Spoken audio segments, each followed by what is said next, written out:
Bağlı dostlar, Kasım ayın 9'unda teklif ederiz sizi Gagauzya'nın baş kasabasına.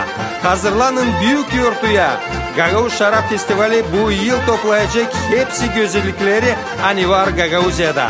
Festivalin kalbinde sizi bekler. Gagauzya'nın en tatlı şarapları hem 10 saatten ziyade onun tatması. Büyük şarap çorbacılık sergisi hem şarap fabrikaların standları.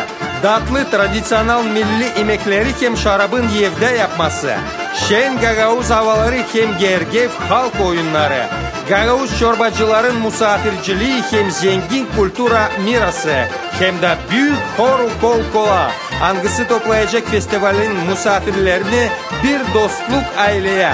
Buluşarız Komrat kasabanın meydanında Kasım ayın 9'unda saat 10'da.